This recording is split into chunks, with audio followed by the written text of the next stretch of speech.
Hello and welcome to the first video. Today we will be talking about ISO or ISO, and I've brought some old stuff to help me explain this a little better.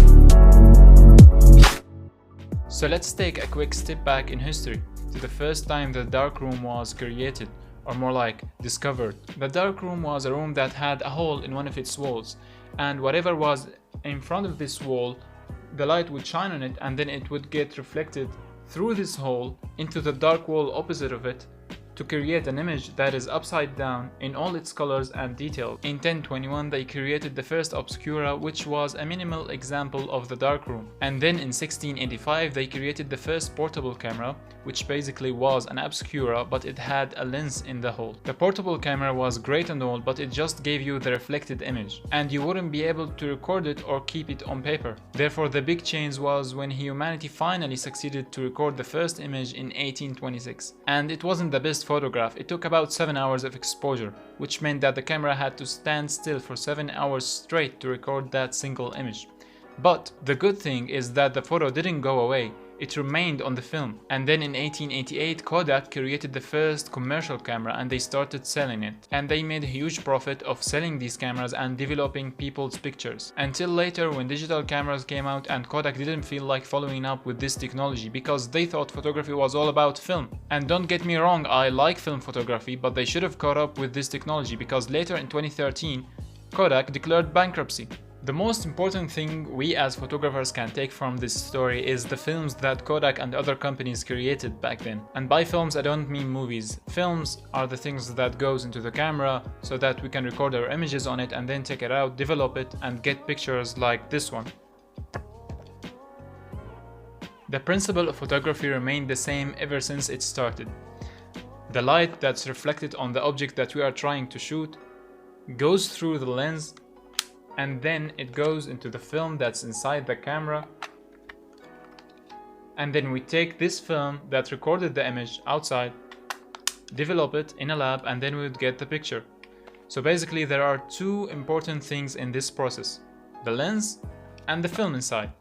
And today we are focusing on the film. What defines a film is its sensitivity to the light, and ISO or ISO is just a unit to measure this film's sensitivity to the light. So the higher the number of the ISO, the more sensitive it is to light.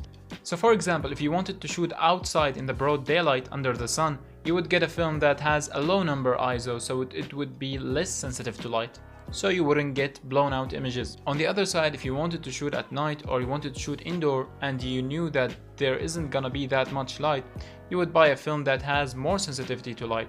For example, it had a number of 800 ISO. That way you wouldn't get dark images. Today with digital cameras we replaced film with camera sensors. And camera sensors change their sensitivity to light by just pressing a button. However, every camera has its limit. Shab from the future here just wanted to add a little note speaking about the numbers of ISO. The values of ISO varies from 50 until 1600 or 3200, and as humanity progresses and develops more and more advanced technology, we see right now that some cameras can even see better than the human eye in the middle of the night.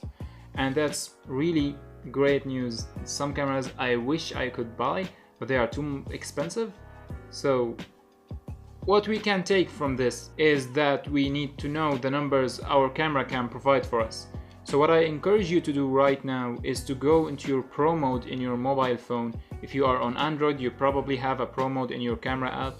If you are on iPhone or you don't have a Pro mode in your mobile, you can just install Lightroom Mobile and it will give you the access to control all your camera settings. Try to have some fun with it, try to changing the number of the ISO and try to find the limit of your mobile, and you will know what the limit is once we get back to the video. This might have happened with you, or you might have seen a picture like this one.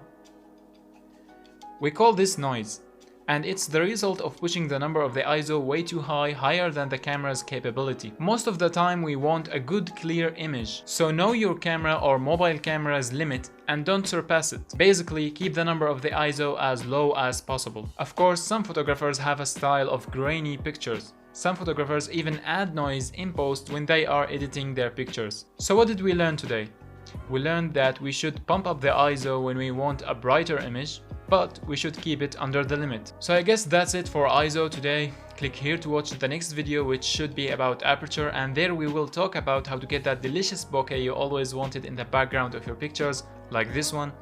And click here to subscribe if you haven't already. Watch the previous video, watch the upcoming videos, and see you later.